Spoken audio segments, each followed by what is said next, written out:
Hello नमस्कार प्यारे साथियों, कैसे हैं आप सभी लोग। और ईवीएस के प्रैक्टिस सेट नंबर 27 में आपका बहुत बहुत हार्दिक स्वागत है। प्यारे साथी, यहाँ पर लिखा है ओनली फॉर 30 क्वेश्चन, जबकि मैं आपसे वादे के साथ कहता हूँ इस सीरीज में आप एक क्वेश्चन एक वीडियो में लगभग 200 प्लस क्वेश्चन, यहाँ तक कि 300 क्वेश्चन के बारे में चर्चा कर लिए होते हैं। ठीक है, क्योंकि हम हर एक ऑप्शन का पोस्टमार्टम करते हैं, बहुत ही शानदार तरीके से आपको समझाते हैं। तो चलते हैं पहले क्वेश्चन की ओर। 806 नंबर क्वेश्चन आपके सामने इस प्रकार है कि निम्नलिखित में से बहिष्ठान्य संरक्षण है, यानी संरक्षण हम संरक्षित करते हैं ना किसी चीज़ को, चाहे वो पशुओं का हो, है ना, तो उसको हम दो प्रकार से करते हैं। एक तो होता है सुस्थान्य, एक होता है बहिष्ठान्य। सुस्थान्य जहाँ पर मान लीजिए कोई वन्य जीव है, उसको उसी के क्षेत्र में हम संरक्षित कर रहे हैं, वहीं पर उसकी सुरक्षा कर रहे हैं, शिकारियों से कर रहे हैं, है ना, अन्य किसी चीज़ों से कर रहे हैं, तो वहीं पर उसकी सुरक्षा कर रहे हैं।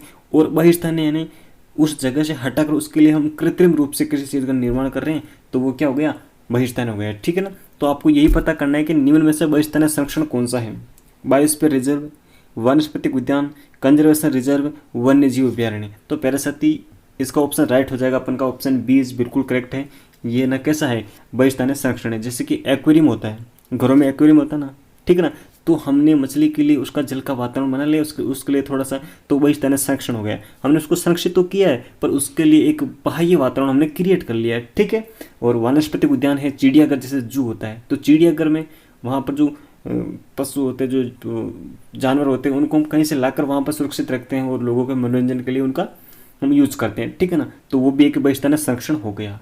एक्वेरियम में बीज बैंक भी होता है, इसका उदाहरण है। ओके, ऑप्शन बीज बिल्कुल करेक्ट है। प्यारे साथी, बात करते हैं 807 नंबर क्वेश्चन की।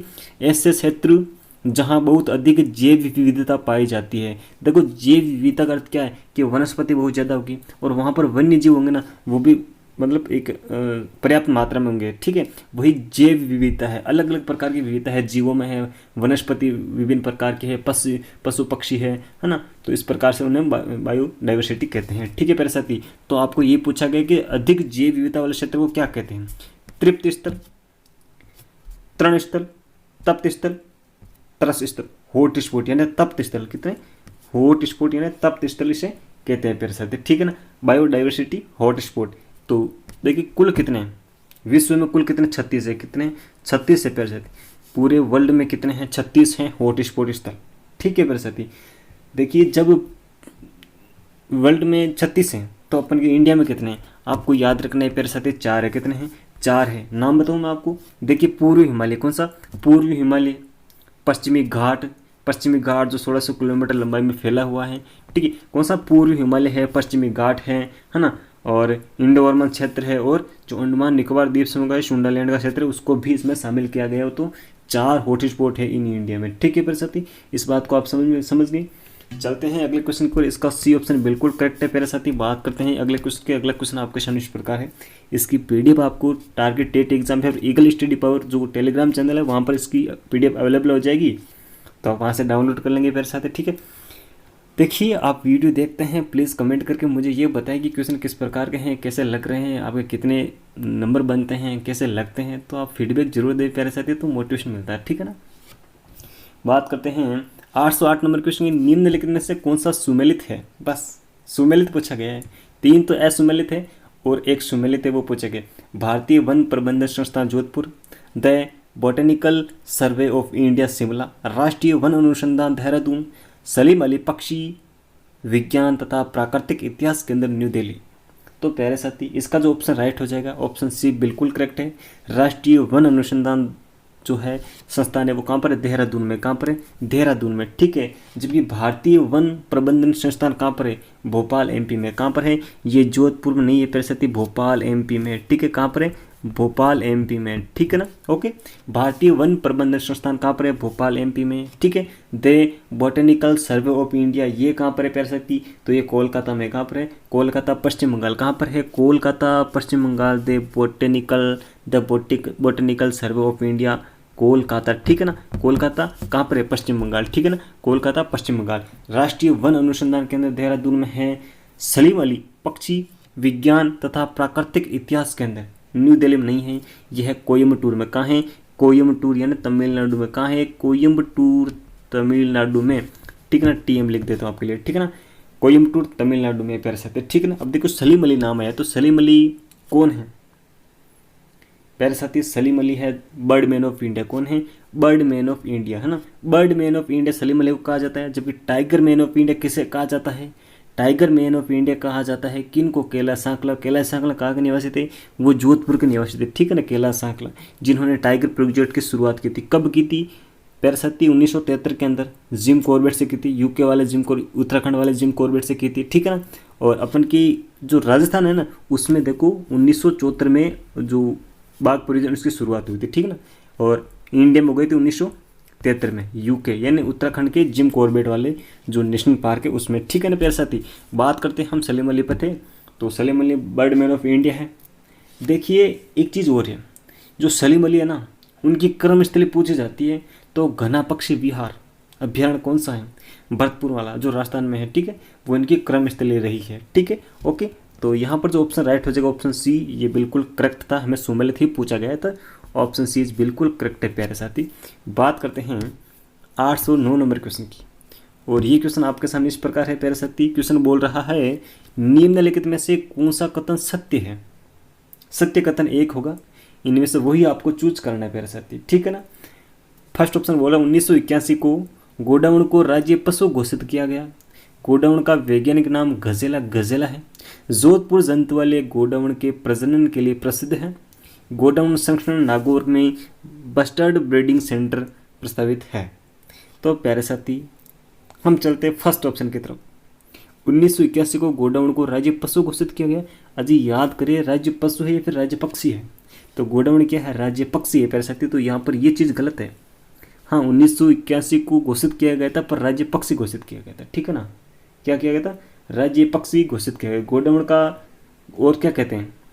ग्रेट इंडियन बस्टर्ड, क्या कहते हैं? ग्रेट इंडियन बस्टर्ड कहा जाता है गोडाउन को। और क्रायोटिस नाइग्रिसेप्स किसका वैज्ञानिक नाम है? तो गोडाउन का नाइग्रिसेप्स, ठीक है ना। इस बात को आप ध्यान में रखेंगे प्यारे साथी। गोडाउन का वैज्ञानिक नाम गजेला नहीं है। जो हमारा राज्य पशु है ना, कौन सा जी? चिंकारा है। चिंकारा का क्या है? देखो राज्य पशु कौन सा है? चिंकारा। मैं लिख देता हूँ यहाँ पर, चिंकारा लिखना, चिकारा नहीं है। चिकारा तो एक वादी यंत्र है, इस बात का भी ध्यान रखना, ठीक है। चिंकारा का जो वैज्ञानिक नाम है वो गजेला है। और चिंकारा क्या है? राज्य पशु है प्यारे साथी। क्या है? राज्य पशु है, ठीक है ना। अब बात करते हैं हम ऑप्शन जो सी है ना, यहाँ पर आपका बिल्कुल करेक्ट है। जोधपुर जंतु वाले गोडाउन के प्रजनन के लिए प्रसिद्ध है। बिल्कुल, गोडाउन प्रजनन केंद्र आपको पूछ ले जाए तो कहाँ पर है? जोधपुर में। कहाँ पर है? जोधपुर में। जबकि जो गोडाउन के शरणस्थली माने जाते हैं राष्ट्रीय मरु उद्यान, कौन सा? राष्ट्रीय मरु उद्यान। ये कहाँ पर है सती? तो ये है जैसलमेर और बाड़मेर में। कहाँ है? जैसलमेर और बाड़मेर में है प्यारे साथी, ठीक है ना। ओके, अकलवुड फॉसिल्स पार्क भी यहीं पर है। गोडाउन संरक्षण के लिए नागौर में बस्टर्ड ब्रीडिंग सेंटर स्थापित किया गया है। देखो यहाँ पर हमने इसका नाम देखा था, the great bustard, Indian bustard, ठीक है। और यहाँ पर बस्टर्ड ब्रीडिंग सेंटर, तो ये नागौर में नहीं होकर कहाँ पर है? जैसलमेर में है। कहाँ पर है प्यारे साथी? जैसलमेर में प्रस्तावित है। गोडाउन संरक्षण हेतु बस्टर्ड ब्रीडिंग सेंटर कहाँ पर है? जैसलमेर में जो प्रस्तावित है प्यारे साथी, ठीक है ना। तो ऑप्शन जो सी है इस क्वेश्चन का बिल्कुल राइट हो जाएगा। चलते हैं 810 नंबर क्वेश्चन की ओर, और ये क्वेश्चन बोल रहा है कि जो नीचे दिए गए कथन हैं उन पर आपको विचार करना है। फर्स्ट ऑप्शन है राष्ट्रीय ध्वज की चौड़ाई एवं लंबाई का अनुपात 3:2 ही है, ठीक है। सेकंड ऑप्शन है राष्ट्रीय चिन्ह अशोक स्तंभ को 26 जनवरी 1950 को अंगीकृत किया गया। और 3 नंबर जो ऑप्शन है वो राष्ट्रीय जलीय जीव घोंगे डॉल्फिन हैं। इनमें से सत्य कथन आपको चूज करना है। देखिए प्यारे साथी, राष्ट्रीय ध्वज है ना, जो हमारा तिरंगा है उसमें टोटल रंग तो है 4, और उसे तिरंगा इसलिए कहते हैं क्योंकि केसरी सफ़ेद हरा। नीला चक्र है जिसमें 24 तीलियाँ हैं, जो भारत की प्रगति उसका प्रतीक है प्यारे साथी, ठीक है ना।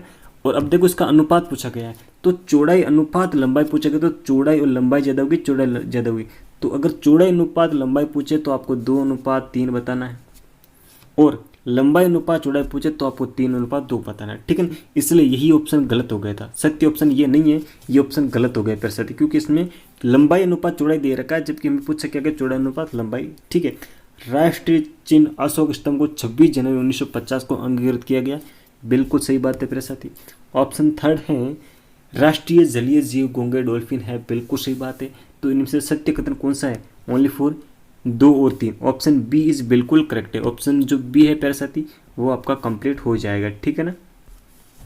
ओके, बात करते हैं प्यारे साथी 811 नंबर क्वेश्चन की। निम्नलिखित में से कौन सा फसल फसल समूह है ना वो रबी की फसल को दर्शाता है? कौन सा दर्शाता है? रबी की फसल कौन सा दर्शाता है? देखिए, अगर आपने फसलों का जो वर्गीकरण है वो वीडियो नहीं देखा तो प्लीज़ आप देखिएगा, है ना। देखो, उसमें आपको जायद की फसल है, खरीफ की फसल है, रबी की फसल है, बिल्कुल इतने बेहतर तरीके से आपको वहाँ पर याद करवाइए कि आप कतई भी नहीं भूलेंगे, क्योंकि आपकी डेली लाइफ से जोड़कर मैंने ऐसे ऐसे टॉपिक क्लियर करवाए हैं जो वास्तव में ट्रिक ना होकर भी आपकी डेली लाइफ से जुड़ी हुई है और आप बेहतर तरीके से उन्हें याद कर पाएंगे। तो इसका जो ऑप्शन राइट हो जाएगा, ऑप्शन फर्स्ट इज बिल्कुल क्लियर है मेरे साथ, ठीक है। बात करते हैं 812 नंबर क्वेश्चन की। आप प्ले लिस्ट में जाओ, आपको बेहतरीन वीडियो मिलेंगे। निम्नलिखित में से कौन सा एक टाइगर रिजर्व नहीं है? टाइगर रिजर्व नहीं है। रणथंबोर, सीतामाता, मुकुंदरा हिल्स, सरिस्का। तो प्यारे साथी ये तीनों क्या है? टाइगर रिजर्व है। क्या है? तीनों क्या है? टाइगर रिजर्व है। और सबसे पहले बाघ परियोजना यहीं पर शुरुआत की गई थी। रणथंबोर कहाँ है? सवाई माधोपुर में। कहाँ है प्यारे साथी? सवाई माधोपुर में, ठीक है ना। तो 1974 को यहाँ पर 1 अप्रैल 1974 को यहाँ पर जो बाघ परियोजना है उसकी शुरुआत कर दी गई थी। राजस्थान में तो 1974 में हुई थी, जबकि भारत में टाइगर प्रोजेक्ट यानी बाघ परियोजना की शुरुआत 1973 में हो गई प्यारे साथी, ठीक है ना। तो सीता माता जो अभ्यारण्य है ना वो कहाँ पर है? सीता माता अभ्यारण्य प्रतापगढ़ चित्तौड़गढ़ में। कहाँ पर है? प्रतापगढ़ और चित्तौड़गढ़, ठीक है। प्रतापगढ़ और चित्तौड़गढ़ में है सीता माता अभ्यारण्य, ठीक है। ये उड़न गिलहरी के लिए प्रसिद्ध है प्यारे साथी। किसके लिए? उड़न गिलहरी के लिए प्रसिद्ध है। बट कोई गिलहरी उड़ती थोड़ी है। गिलहरी उड़ सकती है क्या? नहीं उड़ सकती। पर जब ये एक पेड़ से दूसरे पेड़ पर क्या करती है? छलांग लगाती है ना, जैसे कि ये कोई पेड़ है, ठीक है ना, और इस पेड़ से इस पेड़ पर जब ये छलांग लगाती है ना तो ऐसे लगता है कि इसने अपने पंख फैला दी हो। क्या करता है? जैसे इसने अपने पंख फैला दी हो ऐसा लगता है, इसलिए इसे उड़न गिलहरी कहा जाता है। उड़ना सांप होता है क्या? नहीं होता है। बस जब वो सांप अपनी अंतिम अवस्था में होता है ना, बूढ़ापे तक चलते चलते चलते उसको पूरा गिर जाता है, उसकी जो साइज छोटी हो जाती है, फिर वो इससे छलांग लगाकर चलने लग जाता है, इसलिए उसे उड़ना सांप कहते हैं। यही चीज़ें होती है प्यारे साथी, ठीक है।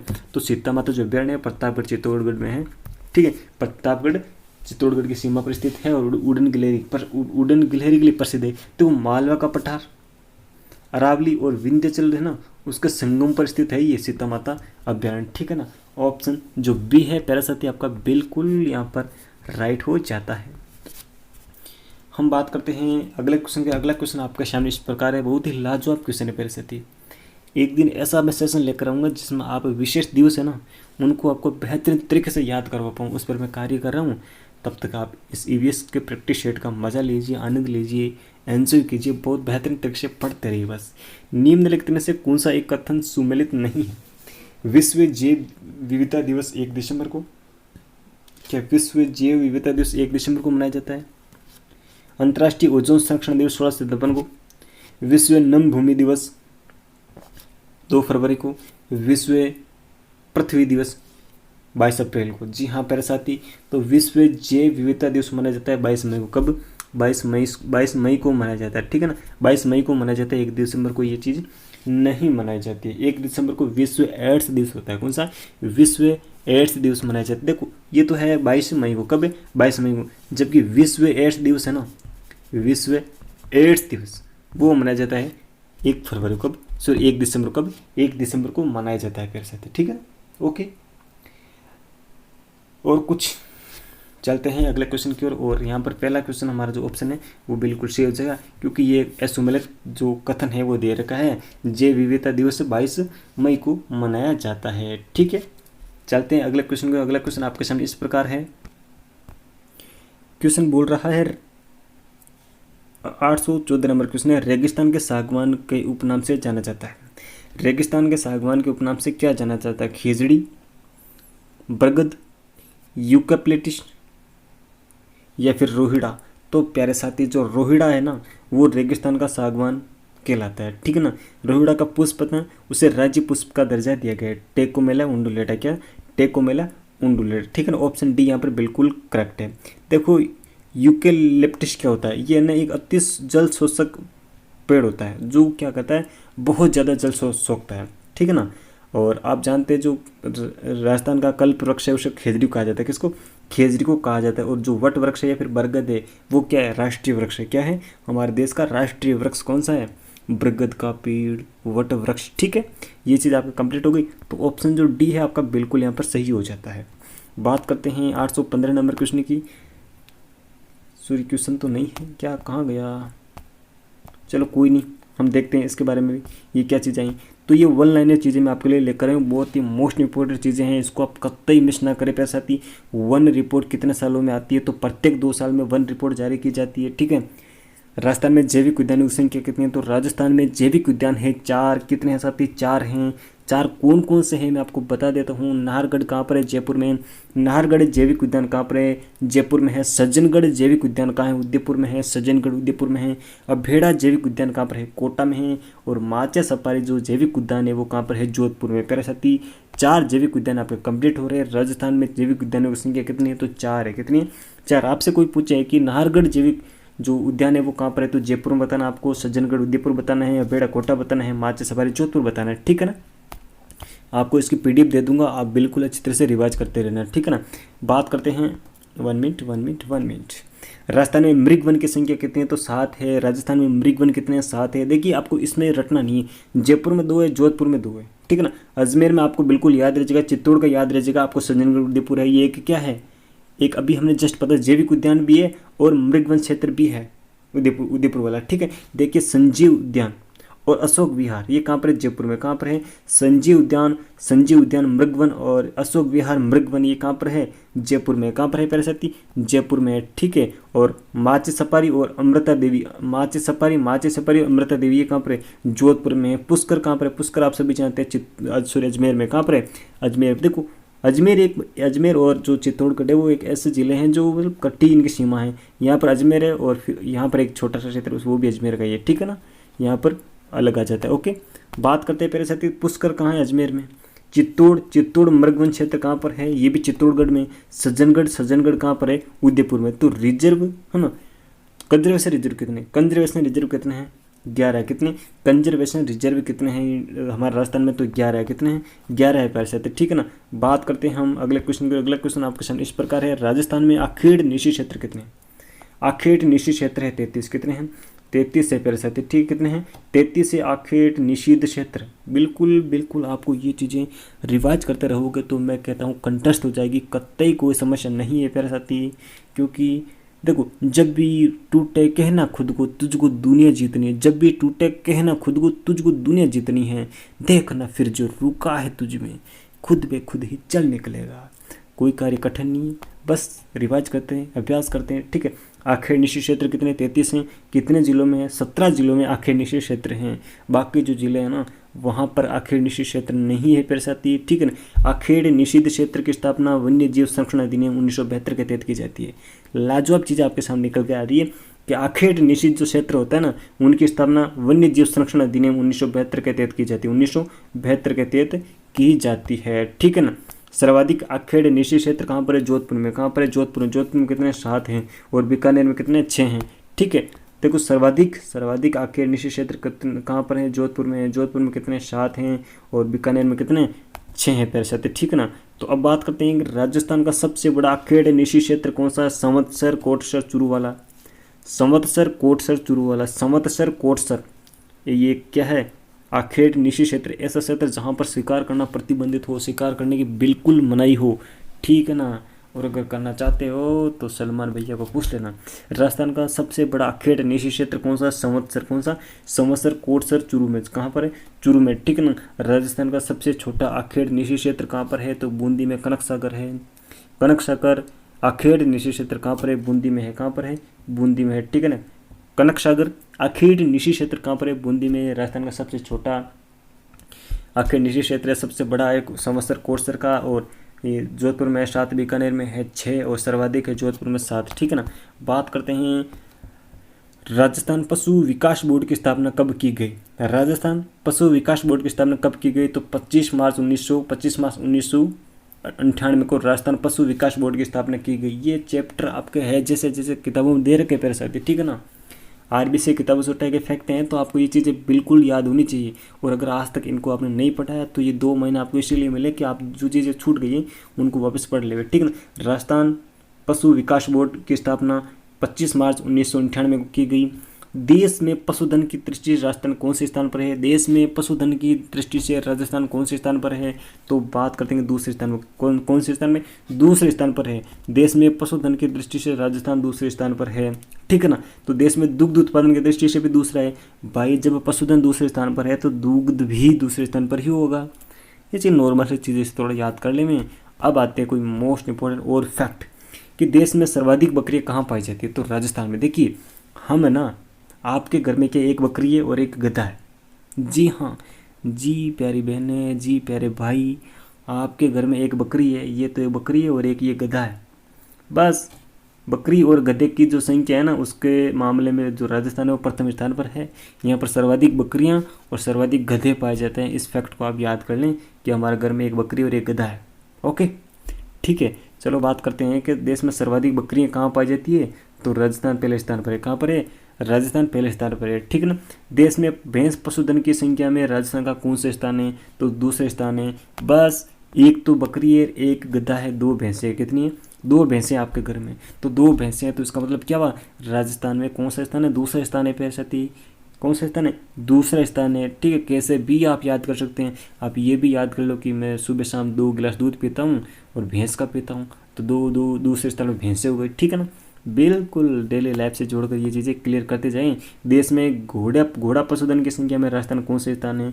तो तीसरे स्थान है। अरे प्यारे साथी, आज तक आप 3 बार घोड़े पर बैठे, बस 3 बार एक घोड़े की सवारी की आपने, है ना। 3 बार आपने घोड़े की सवारी की है तो कौन से स्थान हुआ?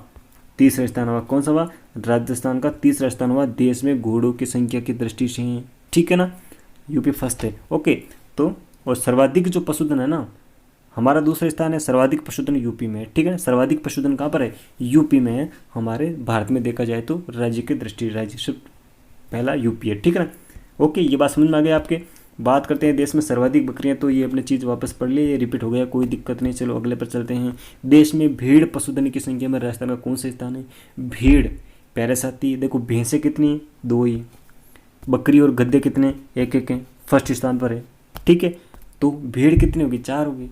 अरे आपका पड़ोसी वो 4 भेड़ चराता है और कुछ नहीं करता है। देश में आपका जो पड़ोसी है कोई, वो 4 भेड़ चराता है और कुछ नहीं करता है। आपके घर का पड़ोसी होता है ना, वो 4 भेड़ चराता है और कुछ नहीं करता है। पैरसाती, तो देश में भेड़ पशु की संख्या में राजस्थान कौन सा स्थान है? तो आपको सीधा सीधा बताना, चौथा स्थान है। मेरा जो पड़ोसी है वो 4 भेड़ चराता है, बस चौथा स्थान है पैरसाती, ठीक है ना। बात करते हैं देश में गाय पशुधन की संख्या में राजस्थान का कौन सा स्थान है? 6। कौन सा है? 6वां स्थान है पैरसाती, ठीक है ना। कौन सा है? 6वां स्थान है, ठीक है। आपके गांव में नई नई गौशाला बनी है, वहाँ पर 6 गई हैं। अभी तक तो नई नई गौशाला बनी है, वहाँ पर 6 गई हैं। ये फिर 6 गई आपके बाड़े में 6 गई बंदी है। कितनी है? 6 गई बंदी है। तो इस प्रकार से आप याद कर सकते हैं। देश में राजस्थान राज्य बकरियों व गधों के दृष्टि से पहले स्थान पर। मैंने अभी आपको कहा कि आपके घर में एक गधा और एक बकरी है, तो ये पहले स्थान पर है। दोनों चीज़, इस बात को आप ध्यान रखेंगे, ठीक है ना। बहुत ही लाजवाब फैक्ट है, इनको आपको याद ही करना पड़ेगा। और ये याद कैसे होगी? ऐसे आप अगर रिपीट करते रहोगे, ऐसे जहन में बैठते रहोगे और मज़े के साथ पढ़ते रहोगे तो प्यारे साथी। अगर आपको वीडियो अच्छा लग रहा है तो लाइक कीजिए, सब्सक्राइब कीजिए, बेल आइकन जरूर प्रेस करें और प्यारा सा कमेंट जरूर छोड़ के जाएँ, ताकि मुझे मोटिवेशन मिले और मुझे ये पता चले कि मेरा प्यारा भाई मेरी प्यारी बहन ये चीज़ पढ़ गई है, ठीक है ना। राजस्थान के किस जिले में सर्वाधिक पशु पाए जाते हैं? तो किस जिले में, राजस्थान के किस जिले में सर्वाधिक पशु पाए जाते हैं? तो बाड़मेर। किसमें? बाड़मेर में सर्वाधिक पशु पाए जाते हैं। जी हाँ प्यारे साथी, बाड़मेर में सर्वाधिक पशु पाए जाते हैं, ठीक है ना। और राजस्थान के किस जिले में न्यूनतम पशुधन पाया जाता है? तो धौलपुर में न्यूनतम पशु है और बाड़मेर में सर्वाधिक है। बकरियाँ भी सर्वाधिक कहाँ पर है? बाड़मेर में। प्यारे साथी, बकरियाँ आपसे पूछे तो सर्वाधिक कहाँ है? बाड़मेर में, ठीक है। बाड़मेर में सर्वाधिक पशुधन भी है। मतलब संख्या की दृष्टि में सभी पशुधन की बात की जाए तो बाड़मेर जिले में सर्वाधिक है, और जिले की बात की जाए तो सबसे कम है ना, वो धौलपुर में, ठीक है ना। ओके, देश में ऊन उत्पादन में, ठीक है, देश में ऊन उत्पादन में राजस्थान का कौन सा स्थान? तो पहला स्थान है। देखो जो आपका पड़ोसी है ना, वो बहुत अच्छा काम करता है, 4 भेड़ें चराता है। भेड़ों के स्थान में कौन सा? 4 नंबर है। पर ऊन है ना, वो सबसे ज़्यादा पैदा करता है, वैसा है ना, सबसे ज़्यादा। जो मेरिनो कहते थे, भारत की मेरिनो, चोकला, शेखावटी फेमस है। आगे पढ़ाएंगे, कोई टेंशन नहीं आपको, ठीक ना। तो ऊन के उत्पादन में भी पहला स्थान है देश में राजस्थान का, ठीक है। देश में बकरा मांस की दृष्टि से भी राजस्थान पहले स्थान पर आता है। देश में बकरा मांस की दृष्टि पर राजस्थान पहले स्थान पर, बकरा मांस, इस मांस में नहीं, बकरा मांस में, इस बात को ध्यान में रखेंगे आप। बात करते हैं केंद्रीय पशु अनुसंधान केंद्र कहाँ पर है। केंद्रीय पशु अनुसंधान केंद्र कहाँ है, सूरतगढ़ गंगानगर। अरे भाई साहब, सूरतगढ़ में बहुत IAS और RS बनते हैं क्योंकि वहाँ पर भाटिया आश्रम है ना। तो केंद्रीय पशु अनुसंधान केंद्र कहाँ पर है, सूरतगढ़ गंगानगर में। राष्ट्रीय उष्ण अनुसंधान केंद्र कहाँ पर है, जोहड़बीड़ बीकानेर में। कहाँ पर है, जोहड़बीड़ बीकानेर में राष्ट्रीय उष्ण अनुसंधान केंद्र कहाँ पर है, तो जोहड़बीड़ में। राष्ट्रीय उष्ण अनुसंधान केंद्र का संचालन कौन करता है, तो भारतीय कृषि अनुसंधान परिषद द्वारा राष्ट्रीय उष्ण अनुसंधान केंद्र का संचालन किया जाता है। इस बात को भी आप ध्यान में रखेंगे। ऊँट का जो वैज्ञानिक नाम है वो क्या है, कैमेलियस। क्या नाम है, कैमेलियस डोमेडोरियस, कैमेलियस डोमेडोरियस, ठीक है ना। कैमल नाम आ रहा है इसमें, कैमल, तो कोई दिक्कत नहीं, आप याद कर लोगे इसको। ऊँट को पालतू श्रेणी का राज्य कब घोषित किया गया, तो मैंने आपको कहा कि बहुत तेज धूप थी। 30 जून का दिन था, 2014 की बात है। 30 जून का दिन था, 2014 की बात है। उष्ण कला के लिए कौन सा परिवार फेमस है, तो बीकानेर का हिसामुद्दीन जो परिवार है वो प्रसिद्ध है। पैरसती इसमें वो क्या है, महारत हासिल कर रखी है उन्होंने उष्ण कला में, यानी ऊँट की खाल पर क्या करना, चित्रकारी करना, ठीक है ना। तो उष्ण कला में कौन सा परिवार फेमस है, तो हिसामुद्दीन, बीकानेर का हिसामुद्दीन परिवार, ठीक है ना। कूपी क्या है, देखो सिवा कूपी क्या है, आपने कभी अगर देखा हो तो जो ऊँट छकड़ा होता ना वो रखा करते थे कूपी। ऊँट की खाल से बनी हुई एक जल पात्र होता है जिसे कूपी कहा जाता है। ऊँट की खाल से बना हुआ एक जल पात्र जो है पानी बड़ा ठंडा रहता है, ठीक है ना। और राजस्थान की पहली कैमल मिल्क डेयरी कहाँ पर है, राजस्थान की पहली कैमल जहाँ पर ऊँटनी का दूध मिलता है तो बीकानेर में। कहाँ पर है, पैर सकते, बीकानेर में है। कहाँ पर है, बीकानेर में। और आपको एक चीज़ बता दूँ, अगर किसी के घर पर ऊँटनी है और वो ब्याती है, वो बच्चा लाती है, तो जो गवर्नमेंट होती है ना वो 3 किस्तों में आपको 10,000 रुपये भी देंगे, ठीक है। इस बात को आप ध्यान रखेंगे, ओके भाई। ऊँट को प्रोत्साहन देने के लिए चीज़ें, ऊँट प्रजनन के लिए। ऊँट का आभूषण है गोरबंद। क्या है, गोरबंद एक गीत भी है, और क्या है, ऊँट का आभूषण भी है गोरबंद। नाचना जैसलमेर का नाचना गाँव है, वहाँ के ऊँट फेमस हैं। गोमट, जैसलमेर, बीकानेर, ऊँट की क्या है, नस्लें हैं। क्या है, ऊँट की नस्लें प्यार साथी। भैंस अनुसंधान केंद्र कहाँ पर है, वल्लभनगर, उदयपुर। कहाँ पर है, भैंस अनुसंधान केंद्र कहाँ पर है, वल्लभनगर, उदयपुर। अच्छा, आप वल्लभनगर के वही आदमी हो जहाँ पर भैंसें ज़्यादा है। भैंस अनुसंधान केंद्र कहाँ पर है, वल्लभनगर उदयपुर में, ठीक है ना। सुअर प्रजनन केंद्र कहाँ पर, अलवर। देखो नाम लिखो, अलवर सुअर प्रजनन केंद्र कहाँ पर है, तो अलवर में, ओके। बकरी प्रजनन केंद्र कहाँ पर है, रामसर, अजमेर में। अरे रामसर, अजमेर में नागपाड़ तो है, आपको पता है नागपाड़ है ना, रामसर, अजमेर में। अच्छा, नागपाड़ पर बकरियाँ चरती है तो वहीं पर क्या बना दिया, बकरी प्रजनन केंद्र बना दिया। अरे वाह, क्या बात है। बकरी प्रजनन केंद्र कहाँ पर है, रामसर, अजमेर में। अश्व प्रजनन केंद्र कहाँ पर है, कुरु, जोधपुर। अश्व प्रजनन केंद्र कहाँ पर है, जोधपुर में। पैरासाइट, इस बात को आप ध्यान में रखेंगे, ठीक है ना। तो प्लीज़ आप चैनल को सब्सक्राइब जरूर करें। बात करते हैं अगले क्वेश्चन की, और ये क्वेश्चन आपके सामने इस प्रकार है। राजस्थान में सर्वाधिक भैंसें कहाँ पाई जाती, तो अलवर में। कहाँ पर, अरे अलवर, ये तुम्हारे पास भैंसें बहुत ज़्यादा है। जी हाँ, अलवर, ये तुम्हारे पास भैंसें बहुत ज़्यादा है, ठीक है। अच्छा, हमारे घर में 2 भैंसें हैं, क्योंकि राजस्थान है ना वो पूरे देश में दूसरे स्थान पर है भैंसों की संख्या में, ठीक है ना। तो पशु जो भैंस है ना वो सर्वाधिक कौन से जिले में, अलवर में। कहाँ पर है पैरसाथी, अलवर में। पशु गणना की जाती है, प्रत्येक 5 वर्षों में क्या की जाती है, पशु गणना की जाती है। पहली पशु गणना कब की गई, तो 1919 और 20 में की गई। 1919 और 20 में की गई, ठीक है ना, पहली पशु गणना। ये चीज़ थोड़ा फैक्ट है, आपको याद होने चाहिए। वर्तमान में कौन सी पशु गणना हुई है, तो 20वीं हुई है। कौन सी, 20वीं हुई है। और इसका रिजल्ट कब आया था, 20वीं पशु गणना कब हुई थी, तो 16 अक्टूबर 2019 को, 16 अक्टूबर 2019 को 20वीं पशु गणना की रिपोर्ट आई थी, ठीक है ना। राजस्थान में पशु गणना का कार्य कौन करता है, तो राजस्व मंडल जो अजमेर वाला है ना वो करता है। राजस्थान में पशु गणना का कार्य कौन करता है। यही फैक्ट है जो सीधे सीधे किताबों से उठाए गए हैं और आपको यही पूछे जाएंगे, बिल्कुल बिंदास रहें आप, ठीक है ना। राजस्थान में पशु गणना का कार्य कौन करता है, राजस्व मंडल अजमेर करता है। बस मैं इजी तरीके से आपको याद करने की पूरी कोशिश करता हूँ कि देश में गाय की दृष्टि से प्रथम स्थान पर कौन सा राज्य, तो पश्चिम बंगाल में सर्वाधिक गाय हैं। ठीक है, पश्चिम बंगाल में सर्वाधिक गाय हैं। पीबी में पश्चिम बंगाल में सर्वाधिक गाय हैं प्यारे साथी, ठीक है ना। और हमारा कौन सा स्थान है गायों की संख्या में, अच्छा भूल गए, मैंने कहा था आपको कि आपके गांव में नई नई गौशाला बनी है, वहाँ पर ओनली फॉर 6 गायें हैं। तो गायों की दृष्टि से हमारा जो राजस्थान है वो 6वें स्थान पर है। भैंसों की दृष्टि में जाइए तो दूसरे स्थान पर है, ठीक है ना, दूसरे स्थान पर है भैंसों की दृष्टि में। ओके, क्योंकि मैंने आपको कहा था कि आपके 2 ही भैंसे हैं, एक बकरी और एक गधा, मतलब प्रथम स्थान पर बकरी और गधे की संख्या में। और जो आपका पड़ोसी वो 4 भेड़ चराता है तो चौथे स्थान पर है। और ऊन उत्पादन पहले स्थान पर, बकरा मांस के स्थान पर पहले स्थान पर है, ठीक है ना। तो ये चीज़ मैंने आपको समझा दी है। हाँ ये हो गया, चलो इसको चलते हैं। देश में भैंस व घोड़ों की दृष्टि से प्रथम स्थान पर कौन सा राज्य है? तो मैंने आपको बताया था कि सर्वाधिक भैंसें होती है ना, और सर्वाधिक घोड़े कहाँ पर है? यूपी में। कहाँ पर है? अरे यूपी वालों, तुम्हारे पास भैंसें भी ज़्यादा हैं और घोड़े भी ज़्यादा है, ठीक है ना। जबकि घोड़ों के दृष्टि में हमारा देश, जो हमारा राजस्थान प्रदेश है, वो कितने स्थान पर है? तीसरे स्थान पर। कितने? तीसरे स्थान पर है। मैंने आपको कहा था कि आप 3 बार घोड़े पर बैठे हो, भी तो 3 बार घोड़े पर चढ़े हो मेरे साथी, ठीक है। तो क्या हो गया? तीसरे स्थान हो गए। देश में भेड़ों की दृष्टि से प्रथम स्थान पर कौन है? तेलंगाना। क्या है? तेलंगाना है। देश में भेड़ों की दृष्टि से प्रथम स्थान कौन सा है? तेलंगाना है। देश में कुल पशुधन कितना है? तो 56.8 मिलियन।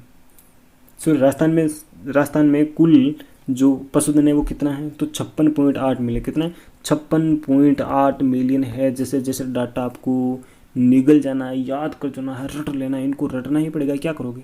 अरे बार बार देखोगे तो ऑटोमेटिक आपके जो जहन है उसमें स्थायित्व ग्रहण कर लेंगे ये डाटा भी, ठीक है ना।